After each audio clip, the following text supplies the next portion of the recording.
किया। तो वहीं विपक्ष ने हरियाणा सरकार के बजट को धोखा करार दिया था और बजट को लेकर लोकसभा की तर्ज पर हरियाणा विधानसभा में भी 8 एडहॉक कमेटियों का गठन किया गया है। इसी कड़ी में महम से निर्दलीय विधायक बलराज कुंडू ने कमेटी के गठन के लिए विधानसभा स्पीकर ज्ञानचंद गुप्ता का धन्यवाद दिया और सरकार पर निशाना साधते हुए कहा कि बजट में तो सुहाने सपने दिखाए गए हैं, लेकिन ये सपने धरातल पर आते हैं या नहीं, ये देखने वाली बात होगी। बलराज कुंडू से खास बातचीत की हमारे संवाददाता रवि चंदेल ने। क्या कुछ कहा उन्होंने, आपको सुनवाते हैं। मुख्यमंत्री मनोहर लाल खट्टर अपने दूसरे कार्यकाल का तीसरा बजट पेश कर चुके हैं। बजट पेश होने के बाद आरोप प्रत्यारोप का सिलसिला लगातार जारी है। इसी बीच हरियाणा विधानसभा द्वारा लोकसभा की तर्ज पर 8 कमेटियां गठित की गई हैं। ये कमेटियां किस तरीके से कार्य करेंगी और क्या कुछ एनालिसिस और सजेशन जो है सरकार को सौंपेंगी, इसी पर विषय पर चर्चा करने के लिए हमारे साथ मौजूद हैं महम से निर्दलीय विधायक बलराज कुंडू। सर, आप ये कमेटी के मेंबर हैं, कौन से विभाग की कमेटी आपके पास और किस तरीके से कमेटियां जो है कार्य करती हैं? हमारी जो कमेटी है, कमेटी नंबर 7, जिसका मैं मेंबर बना हूं, उसके पास इंडस्ट्री एंड कॉमर्स, वन विभाग, पब्लिक हेल्थ, माइनिंग और जियोलॉजी, ये विभाग है जिनकी आज हमारी जो बैठक थी वो इंडस्ट्री एंड कॉमर्स की थी। और मैं ये बड़ा, देखो मेरी आदत है जो अच्छी चीज की मैं हमेशा तारीफ भी करता हूं, और ये एक बहुत अच्छी पहल माननीय स्पीकर अध्यक्ष महोदय ने की है। मैं इसके लिए उनका दिल की गहराइयों से आभार व्यक्त करता हूं और उनका धन्यवाद भी करता हूं कि उन्होंने एक नई पहल करके इस कमेटियों के माध्यम से इस बजट को डीपली और उसके कैसे खर्चे होते हैं, कैसे कैसे आवंटन किया गया है, उस डिपार्टमेंट अनेकों हेड होते हैं जिसके तहत बजट की एलोकेट किया है उनके विभागों को जैसे डिमांड है, और उसको डीपली विभाग के एसीएस के लेवल के अधिकारी और बाकी अधिकारी जैसे आज आए इंडस्ट्री डिपार्टमेंट के, उनसे बड़े अच्छे से उन्होंने अपनी हमारी बातों को का जवाब दिया और हमें उस बात को, उस विभाग के बजट को समझने का एक अच्छा एक्सपीरियंस मैं मानता हूं। और खासकर मैं नए पहली बार का फर्स्ट टाइमर विधायक हूं, तो मेरे लिए तो एक बहुत अच्छा अनुभव रहा।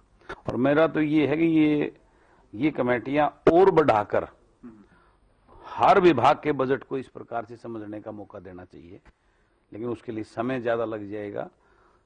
लेकिन ये जैसे हमें 4-5 विभाग जो मिले हैं उसका भी बजट, तो ये इसके लिए मैं आभार व्यक्त करूं, बहुत अच्छी पहल है। और अगर वाकई में ही कोई विधायक इससे कुछ जानकारी चाहता है या सीखना चाहता, नॉलेज चाहता, तो ये एक बहुत अच्छा मौका उन्होंने दिया है। सर, नॉलेज के साथ साथ अगर हम बात करें जिस तरीके से बजट एलोकेट होता है, यदि बजट के अंदर जैसे आपका जिस विषय पर आपकी कमेटी बनी है, यदि बजट बहुत सी अंदर फील्ड्स होती हैं, एक पर्टिकुलर डिपार्टमेंट के अंदर अलग अलग डिपार्टमेंट में किस तरीके से बजट को एलोकेट किया जाएगा, कुछ एक सुझाव यदि कमेटी की तरफ से जो है सरकार को सौंपे जाएंगे, तो क्या कुछ जो अभी के आश्वासन दिए गए हैं, जिस तरीके से 8 प्री बजट बैठकें की गई, तो क्या कमेटी के सुझावों को भी कंसीडर किया जाएगा? देखिए, कंसीडर क्या करेंगे वो तो मैं आज नहीं कह सकता, लेकिन इस बात से जो है ना, हर एक हेड को जो एलोकेशन हुई है, बजट का जो फंड एलोकेट किया गया है और पिछले साल का एलोकेट का कंपैरिजन होता है, और उसमें पिछले साल में जो एलोकेशन हुई थी और उसमें किस किस हेड में उस बजट का यूटिलाइजेशन किया गया, किस में कम किया किया तो वो किस वजह से किया, कम नहीं हुआ था किस वजह से हुआ, ये बहुत सारी चीजें आज हमें सीखने को मिली। और हमने कमेटी ने मिल के बैठ के अब अपने सुझाव भी जो उसमें करे, जो आज हमारी वो नोटिंग उसमें तैयार हो रही थी, साथ साथ में प्रोसीडिंग में लिखा जा रहा था। तो बाकी तो सरकार के पास, इन कमेटी के पास कोई पावर नहीं है, सिर्फ अपने सुझाव देने का तो इनके पास एक अधिकार दिया है, जिसको बाद में सरकार चाहे या माननीय विभाग का जो मंत्री जिसके विभाग है वो उसको कितना इंप्लीमेंट करके रिवाइज जो एस्टीमेट आते हैं, सप्लीमेंट्री एस्टीमेट, उसमें डलवा सकते हैं, उसमें कोई अच्छा सुझाव आए, ये तो डिपेंड उन पे करता है, कोई अधिकार नहीं है। लेकिन सुझाव तो नेचुरली, जो हमारी 9 विधायक हैं, आज हमारे यहाँ 2 नहीं थे, 7 विधायक हम थे, तो पूरा डीपली उसके इंडस्ट्री और कॉमर्स डिपार्टमेंट के जो बजट के ऊपर चर्चा हुई और हमें बहुत अच्छा लगा और उससे हमें नया अनुभव है इसको सीखने का। सर, आपने बात करी इंडस्ट्री एंड कॉमर्स डिपार्टमेंट की। अगर हम बात करें लास्ट बजट जो पेश किया गया था इंडस्ट्री एंड कॉमर्स डिपार्टमेंट, तो जो आपने आज आंका डाटा एनालाइज किए होंगे वहां पे बैठ के, तो किस तरीके से जो लास्ट बजट था उस कंप्लीट यूटिलाइजेशन उसकी हुई है, नहीं हुई है, किस तरीके का रहा वो? नहीं, उसमें तो बहुत सारे यूटिलाइजेशन, कईयों में 60% था, कई हेड में 70% था, कई हेड में 28% था। लेकिन अभी तो उनके पास जो ना एक मोटा सा जो कोविड का काल था, उसका एक वो है, कोरोना की वजह से अब की बार ये प्रॉपर यूटिलाइजेशन नहीं हो पाया, ये था। अब आगे देखते हैं कितना इम्प्लीमेंट वो करते हैं उस बात पे। यही हमारा तो देख के जो सुझाव सबकी समझ में आए। 2-3 हमारे यहाँ के जो आज कमेटी का जो विधायक हैं वो अच्छे उद्योगपति हैं, फरीदाबाद से नरेंद्र जी हैं, विद साहब पानीपत से जो हमारे चेयरमैन भी कमेटी के, तो और भी 1-2 विधायक अच्छे जिनका अनुभव था, मेरा भी छोटा बहुत है। तो हम लोगों ने सब ने एक अच्छी, बहुत ही एक, मैं कहता हूं एक इस कमेटी के बहुत, किसी को अगर लेना है तो बहुत बेनिफिट्स हैं सीखने के, वो हमें मिले हैं। और कल हमारे पब्लिक हेल्थ का है, फॉरेस्ट का है, माइनिंग का है, जोलॉजी का, तो कल भी हमें जो है ना उसके लिए कुछ वहाँ एक नई चीजें का अनुभव होगा। और हमारा सबकी जिज्ञासाएं बढ़ी हैं आज जी। कल और आज शायद कुछ और सोच के हम लोग कमेटी में गए थे, लेकिन कल नेचुरली और कुछ सोच के एक जिज्ञासा के साथ में जानने के लिए आएंगे, मेरा ये मानना है। क्योंकि आज मैं भी जिस प्रकार से गया था, मेरे भी माइंड में कुछ और था, लेकिन वहां जाके जो अनुभव हुआ वो वाकई में ही बहुत अच्छा था। सर, अगर एजुकेशन डिपार्टमेंट की बात करें, इस बार के बजट एलोकेट जो एजुकेशन डिपार्टमेंट को हुआ है वो बीते बजट से जो है काफी अधिक है। किस तरीके से देखते हैं? आपने विधानसभा के अंदर कॉलिंग अटेंशन मोशन भी लेकर आए थे 134A के तहत। किस तरीके से देखते हैं कि अब जो है कार्रवाई की जाएगी, बच्चों को दाखिले मिलेंगे, या फिर जो प्राइवेट स्कूल्स हैं उनको जो बैलेंस अटका पड़ा है उसको जल्द उसका जो है निपटारा किया जाएगा? देखिए, ये तो डिपेंड करेगा उसको यूटिलाइजेशन पे। पिछली बार भी 18,700 समथिंग, 18,700 के करीब का बजट था कंवरपाल जी का, लेकिन उसमें से उन्होंने जो यूटिलाइजेशन किया, आज मैं एक अखबार में पढ़ रहा था न्यूज, वो 61% ही किया उन्होंने।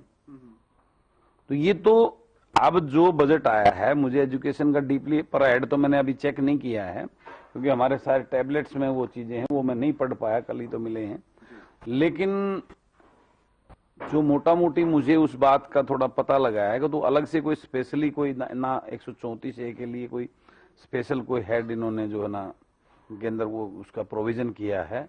बाकी मैं डीपली और करके उसको चेक कर लूंगा। गीता बुकल जी के पास शायद एजुकेशन विभाग उनके पास में था, वो मंत्री भी रही हैं, तो वो क्या उन्होंने किया है, मैं वो वहां से भी पता कराऊंगा।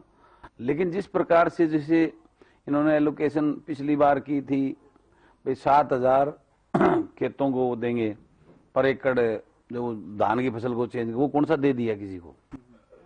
ऐसी नहीं कोई घोषणाएं थी। एजुकेशन में पिछली बार जो टैबलेट्स देने का जो है ना बजट के अंदर प्रोविजन था, 8वीं क्लास से 12वीं क्लास तक के बच्चों को टैबलेट देंगे, कौन से टैबलेट दे दिए? सब हवाई है।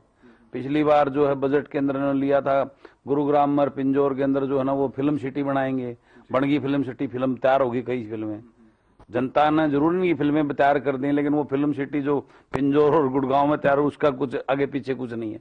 तो ऐसे बहुत सारी चीजें बजट के अंदर हर बार नई लेके आते हैं, ये नए नए सपने दिखाते हैं, और उसको बाकी तो ये जो ये एक सपने ही है, इसको इम्प्लीमेंट कितना करते हैं ये तो इस बजट के पूरा इसमें होने के बाद ही पता चलेगा, अगले बजट में पता चलेगा। जैसे अब पता लग रहा है पिछले बजट में इनके हेडों में ज्यादातर मिनिस्टर ने जो है ना 60-65 से ज्यादा बजट ही यूज नहीं कर रखा है।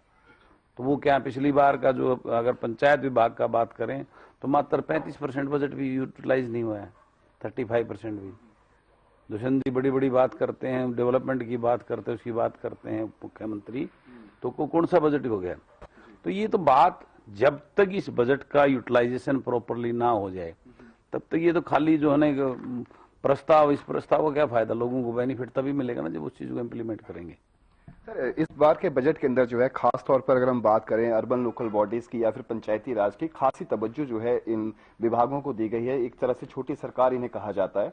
तो किस तरीके से देखते हैं, क्या ये जो आगामी चुनाव जो अप्रैल के अंत में होने वाले हैं उसका नतीजा है, या फिर और साथ ही साथ हो सकता है कि इस साल जो है वो पंचायती राज के चुनाव, पंचायती चुनाव भी हो जो, तो उसको लेकर क्या कुछ कयास?